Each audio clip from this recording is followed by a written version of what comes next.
Mr. Principal, the parents are not going to bite. The Department of Education is falling. The Department of Education is falling. Really? An affair right in front of your wife? These are the stories we're going to talk about here today. My name is Miss Charlene, and class is in session here at Reddit Classroom Chronicles.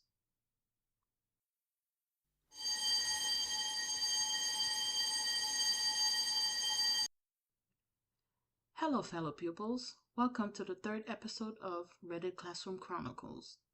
If you are new here today, let me introduce myself. I am a middle school math teacher currently teaching here in the United States. I have been teaching for 4 years, and if you are planning to become an educator, well, let's just say by the end of this show, you may end up asking yourself, just as I do daily, do I really want to do this job? With that being said, let's dive into our first post. Our first post is titled, Title IX in Danger, the Department of Education oversees it. This post was posted on the subreddit RNCAAW. It says, Trump wants to get rid of the Department of Education. If that happens, there will no longer be an oversight for Title IX. Without enforcement, it may well be open season on women's sports program. I did a query on Copilot, and this is what it indicated. If the Department of Education were eliminated, the enforcement and oversight of Title IX would be significantly impacted. Title IX, which addresses gender discrimination in education, is currently enforced by the Department of Education's Office for Civil Rights. Without this department, there will be no federal agency specifically responsible for ensuring compliance with Title IX. One commenter that goes by the username T4Trout says, it's almost like scapegoating trans people in women's sport wasn't actually about achieving equity in women's sport. But to answer your question directly, as a lawyer, yes and no. The good news is that the Department of Education can't just be eradicated via executive order. The bad news is that, quote, law has absolutely zero objective meaning and only means whatever 5/9 of the current SCOTUS justices decide what it means. Hope that helps. Smiley face. And then somebody replied, I know it will require Congress, but today's entire performative ritual demonstrates no actual care or concern in the part of Trump or his cabal about protecting female athletes. I seriously doubt DOJ in its current form will give a whit about compliance, sexual assault, or other violations. Speaking of the DOJ, there was a link that you could go to for the Title IX, and that's no longer there. And I've clicked on it numerous times. So I highly doubt they will handle this the way it's supposed to. And then T4 Trout replied, laughed dejectedly as a trans, queer, non-white lawyer focused on environmental accountability. Yep, basically. The vast majority of right-wing, quote, policy is riddled with logical inconsistencies, e.g. targeting workplaces to arrest immigrants while also pushing the narrative that immigrants are sucking up welfare. Coherence is simply not a right-wing priority. I know this is not what this whole topic is about, but I do find it strange that we're screaming they're stealing our jobs, but at the same time saying that all they do is just leech off of us, off of our taxes. Anyway, that's neither here nor there. Someone else commented by the username of Title IX for all. There can still be oversight for Title IX without the Department of Education. The Department of Justice can investigate Title IX matters as well, and it has done so in the past. The DOJ has the Title IX Civil Rights Division here. And then they posted the link. The statement should not be construed as a support for abolishing the Department of Education. And again, as I mentioned, that link is no longer there. It's not there anymore. And I clicked on it numerous times. Somebody commented, I mean, this president has also ordered a freeze on all of the DOJ Civil Rights Division's work. Yeah. Yes, he did. And then the original commenter said, yeah, I mean, who knows with the current administration.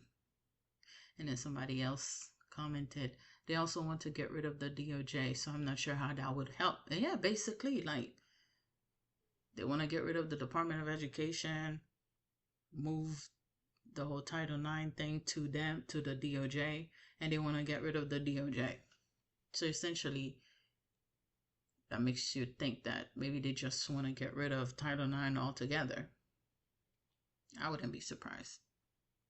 Somebody else said, I keep being told, quote, that stuff will just move to a different department, like they have an actual plan somewhere. If that's the case, I wish they would actually put the plan out there so I'm not having daily panic attacks over nothing. I don't think they have a plan for these things though. Title IX, Title I, etc. Somebody else commented, Trump rules like a king because he doesn't have enough power to rule like a president. He knows he can't get any of this through Congress. Unfortunately, Congress is acting much weaker than Trump. Let's say that again. And then somebody replied, Trump is doing what he's doing because Congress is too slow. What he's doing by enacting these things is getting the convo started on them. They end up in front of judges and or Congress. Without the executive orders, the convo never start. And then somebody said, it's called democracy. Obama was a strong president. He had enough power to get the Affordable Care Act through. With a 3-vote margin in the House, Trump can't act like president, so he is breaking laws by illegally giving people without government background checks access to citizens' personal data. He is currently an unchecked dictator. Yeah. All I know is if we don't do something soon, we will be screwed. The next post is titled, It's Not the Kids.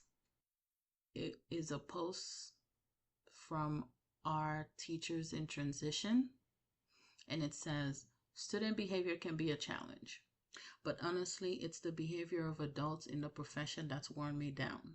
The politics, which seem to entail a lot of sycophantic nonsense alongside the constant low-level and not so low-level threats, it's too much.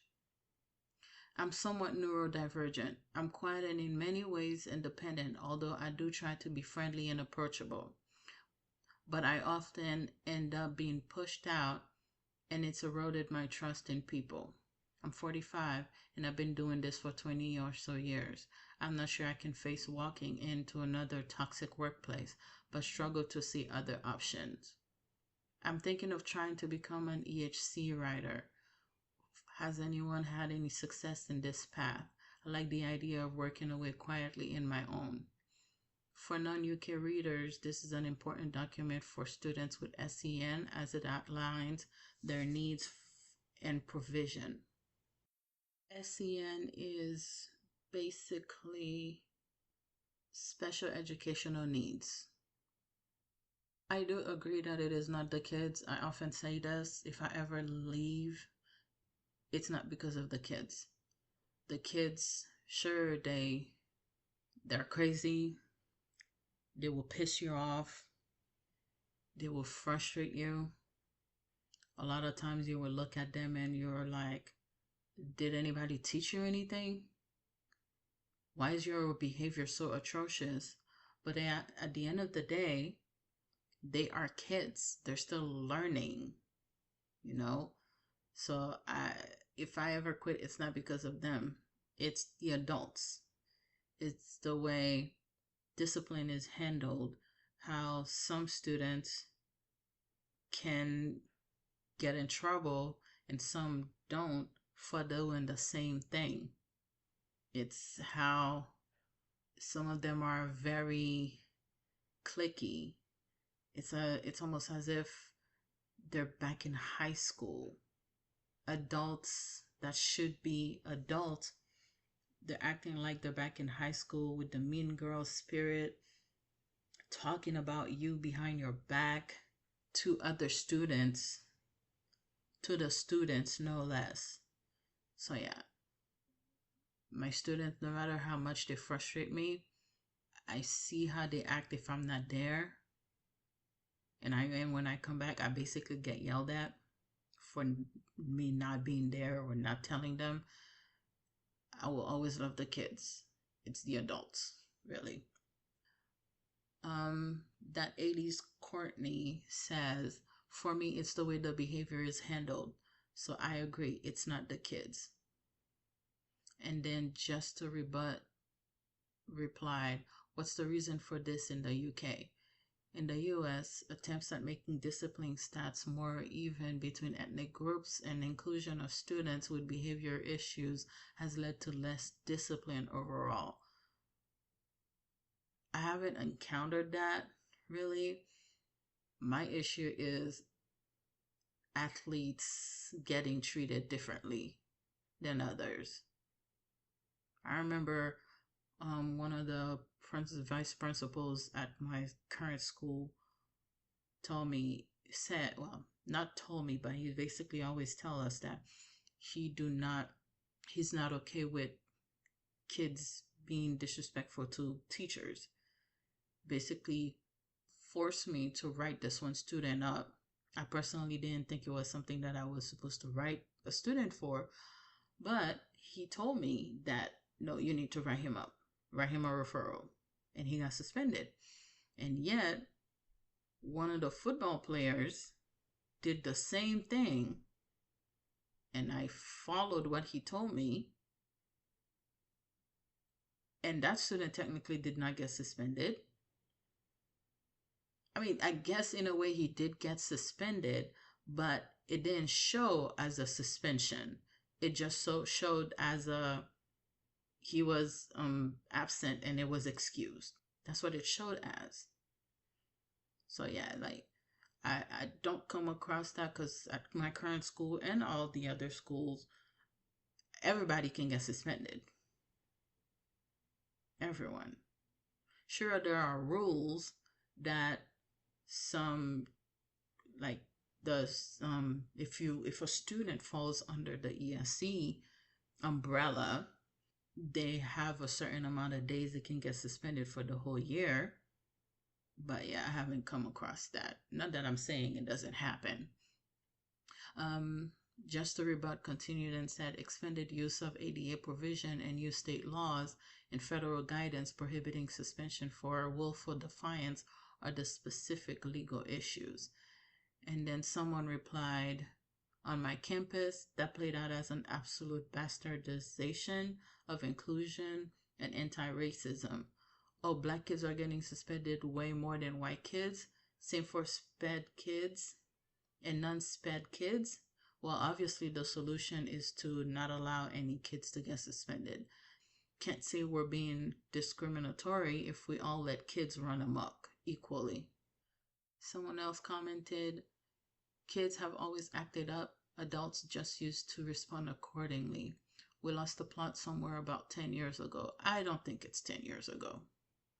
I've been in the US for over 20 years. I came here when I was 13. And I saw how these kids acted.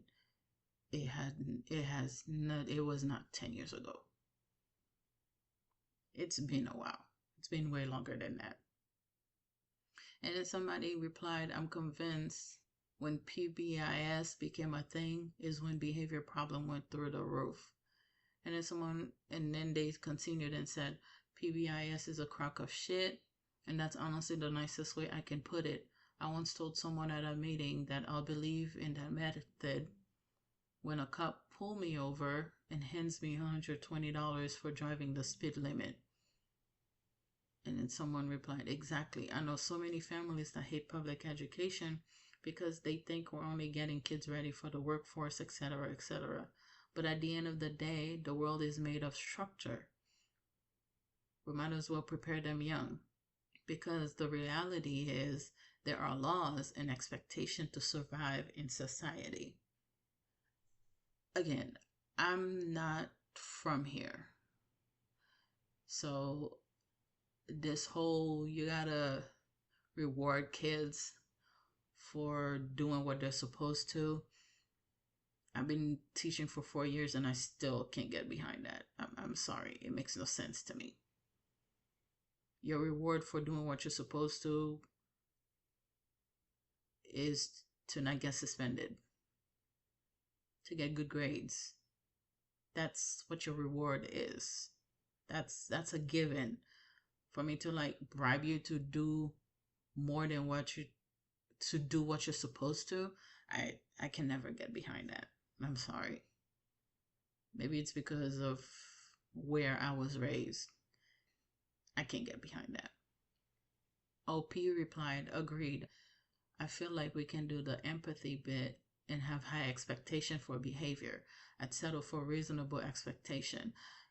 And then someone replied, that's the thing about PBIS. It doesn't replace a code of conduct, establish expectations and consequences. I don't care why people took PBIS to be a replacement and not an addition to what they already have.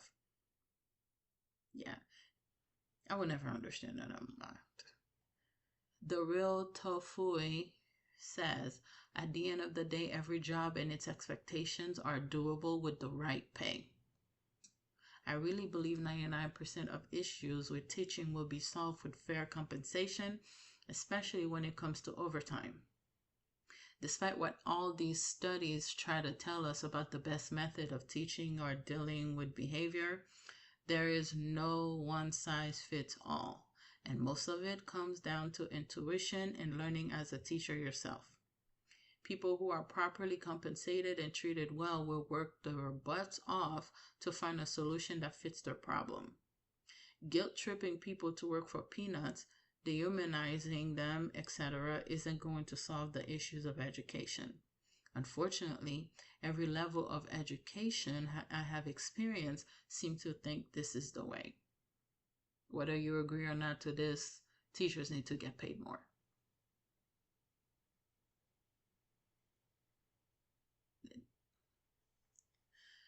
And lastly, Paul Lerner says, people go back and forth with this. It's the kids. It's not the kids. Back and forth. I will say that I hate how admin handles the kids. You try to discipline them, and then they're sent back to class with a smirk on their face. Parents are even worse. My child never gets bad grades. Well, I'm sorry. There was a study packet put up well before the exam. Your child simply did not study. It's those parents that think their children are academic angels when they're really not, that annoy me. Yeah. For me, it is admin, the grown-ups, and also parents. It can never be the kids. Next post is from our Australian teachers, and it's titled Petrified of Parents. Eye roll. In a nutshell, my boss is scared of parents and has recommended revising some of my report grades. My response was simple. Parents have already been notified that student grades reflect the assessment data I have. I'm happy to discuss and show it to them. I'm not afraid of parental discussions around grades. My boss loves data, but only data that is positive and makes the school look good. He's a walking contradiction in so many ways. His best one is talking up public education to anyone that listens, whilst endlessly praising our local public high school, which most of our year 6 students transition to, yet he chooses to send his 3 kids to the private school. It's fucking laughable. I do not change grades. I don't discuss any grades with parents. Every Friday, I send a grade reports to parents. So that way, they can see what's happening, the child can see what's happening, and we can all be on the same page. Yes, I am a teacher, and I'm going to share this with y'all. I am shy, and I'm also introverted. I'd rather deal with children before I'll deal with parents. And I try my hardest to not have to deal with parents. I know some of y'all might be thinking, "Oh yeah, you're definitely on the wrong line of work." You're right about that. But I still love what I do. I just don't want to deal with adults. So, to navigate that, that's why I do the whole grade report every Friday. Every Friday it goes home. And I send parents an email to remind them, just in case, even though it's mentioned in the syllabus. That is how you know what your child have. So that way, do not wait until last minute to message me about your child's grade.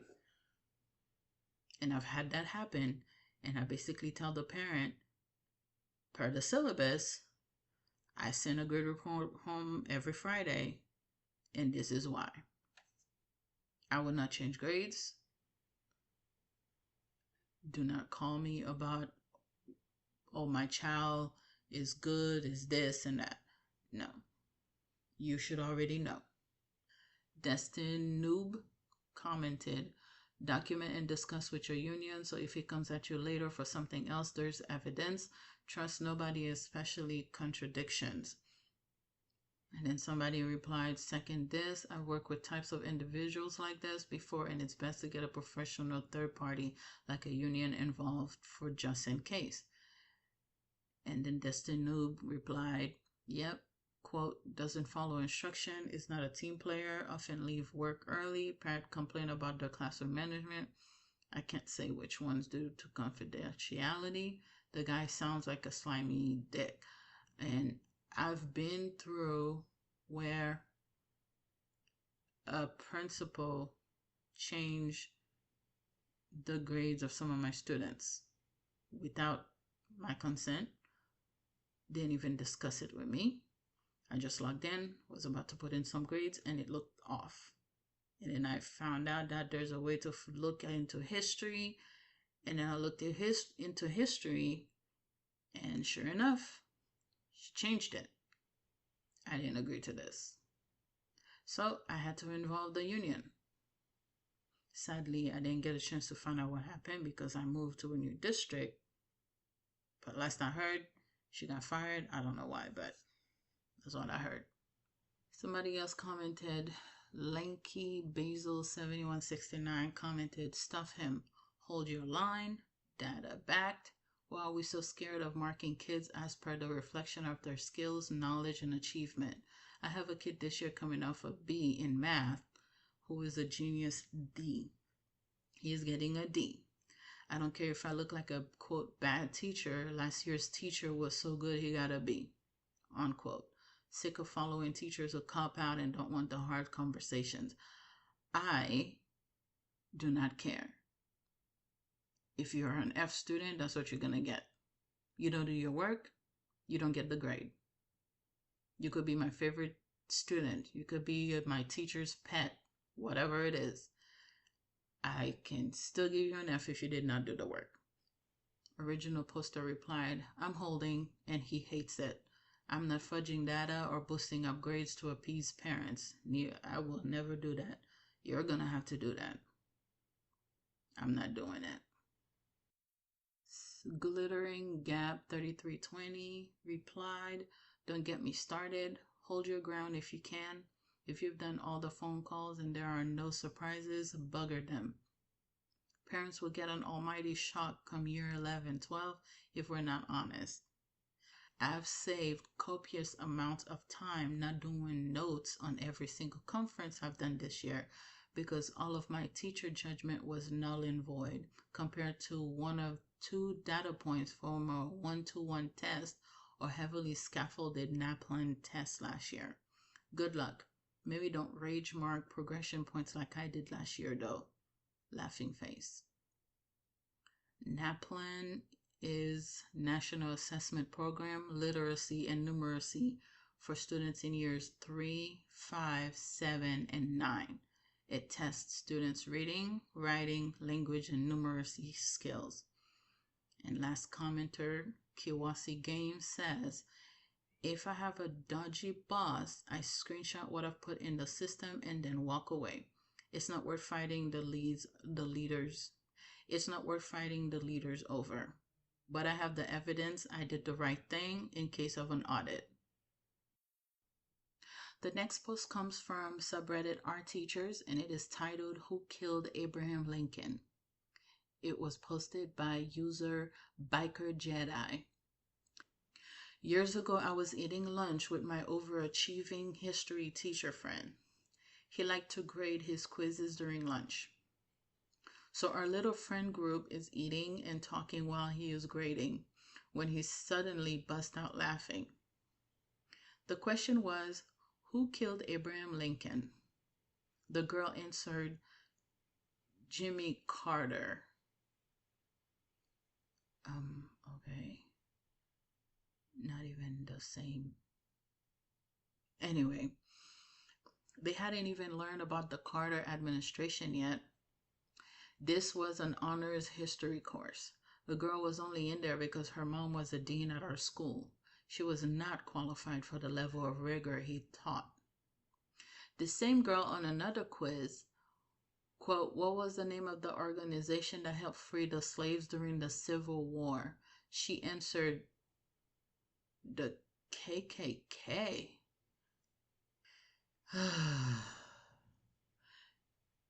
Oh my God, this is even worse. This girl was black. You would think she would know what the KKK is. Mom was very upset that her daughter was flunked, but then again, Mom got dismissed for stealing via timesheet fraud. Edit. This was an honors course, but the quiz in question was just a quick weekly review. His normal tests were mostly essay and pretty difficult.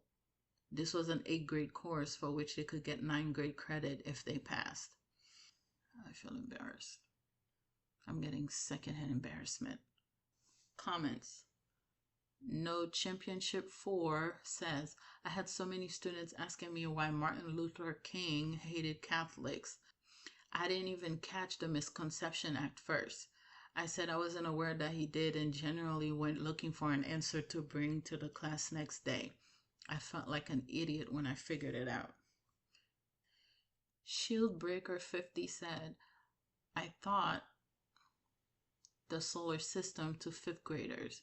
We did a planet video a day for the first 8 days. Then we did a slideshow with facts about each planet in order, and I set the slideshow up as a template. Every single day for 30 days, I played the solar system song by Peter Weatherall. We sang it together in class. In addition, we played 2 Kahoots on the planets. I gave them a 10-question quiz with the planets written in the answer box. I had them write the order of the planets from closest to the sun to furthest. 10 points was for their name and 10 points was for telling where the asteroid belt was between which 2 planets.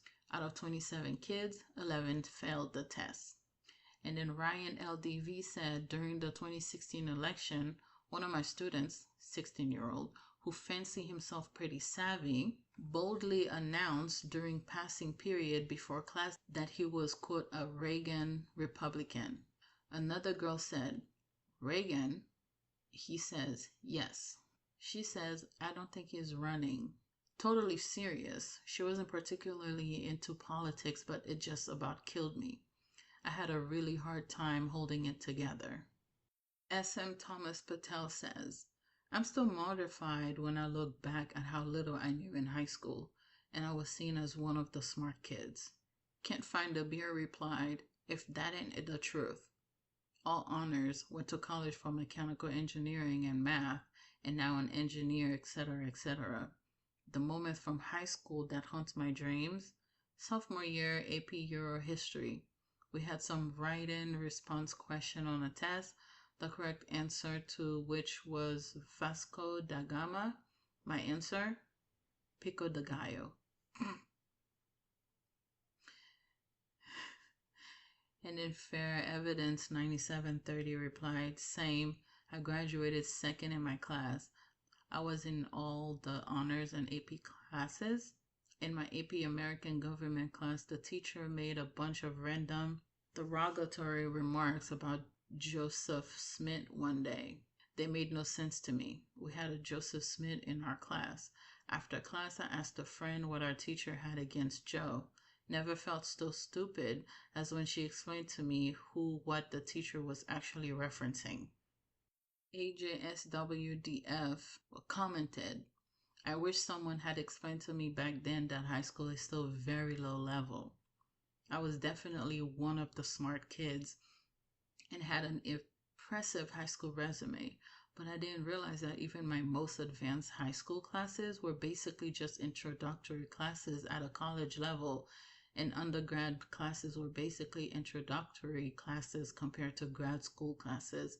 So being super smart in high school didn't mean much. SM Thomas Patel replied, yep, I was kind of devastated my first year in college when I took a required math class. 12 weeks, 3 times per week, and I was like, we spent a year on this in high school and didn't cover as much. Introduction Kindly 33 says, for an honors high school math class several years ago, part of their summer project was to write 3 paragraphs about Sir Isaac Newton's life and his contribution to the field of mathematics. Should have been easy since he was arguably the inventor of calculus, but I had a student who just wrote, quote, I couldn't find any information on this topic. Really? Did you try a quick Google search? Why is it we have something at our disposal that basically can help us find any information in the world, and people are still too lazy to use it and figure things out? That's crazy. Velveeta Fogg commented, about 10 years ago, my 5th grade class was drawing their map of the United States. When I spot checked state labels, one student had labeled Texas as Russia. Timeless. Wow. And then Fireside 0222 replied, I had a middle schooler years ago mark Florida as Mexico, and she told me she spent her summer vacation in Mexico. I said, honey, that's Florida. She said, no, it was Mexico Beach. I absolutely blew her mind, explaining that Mexico Beach was in Florida, not Mexico. LOL. And then last comment says, when I started teaching, I taught physics, which was not my specialty, and I was worried that the high school students will ask me questions I didn't know how to answer. As it turned out, there was only one. Are Fig Newtons named after Isaac Newton?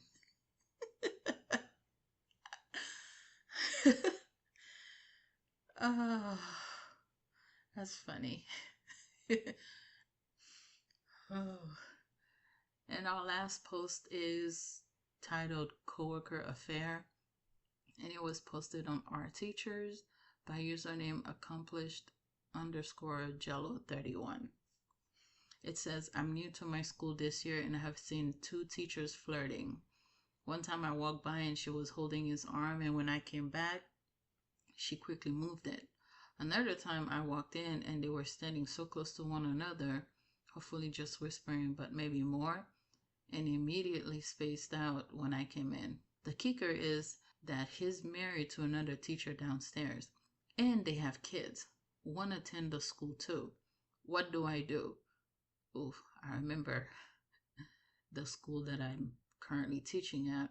When I first started, there were 2 people there that I honestly thought they were dating.